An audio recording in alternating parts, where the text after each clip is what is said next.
বলিউডের ব্যতিক্রমধর্মী অভিনেতাদের মধ্যে অন্যতম হলেন রাজকুমার রাও, যাকে একসময় আমরা চিনতাম নিউটনের আদর্শবাদী চরিত্র কিংবা স্ত্রীর ভীতুপ্রেমিক হিসেবে।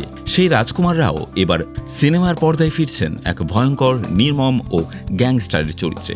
সম্প্রতি প্রকাশিত তার নতুন সিনেমা মালিকের টিজারে এবার গ্যাংস্টার রূপে ঝড় তুলেছেন তিনি। 1988 সালের এলাহাবাদ, যেখানে রাইফেল হাতে রাজকুমারের চরিত্র যেন এক ঝটকায় বদলে যায়।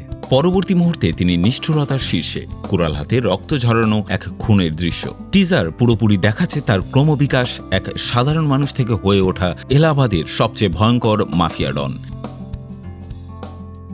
এমন রাজকুমার রাওকে দেখে ফ্যানদের উত্তেজনা তুঙ্গে। এমন সাহসী পদক্ষেপকে সবাই দারুণভাবে গ্রহণ করছেন, কারণ রাজকুমার শুধু সংকীর্ণ ক্যাটাগরির অভিনেতা নন, তিনি অনেক দিক থেকেই পারদর্শী। সিনেমাটি প্রযোজনা করেছেন কুমার তৌরানী ও জয় সেওয়াক্রম।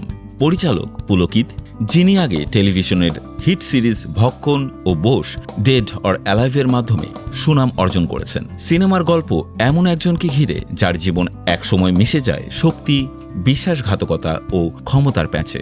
সিনেমাটি মুক্তি পাবে আগামী 11 জুলাই।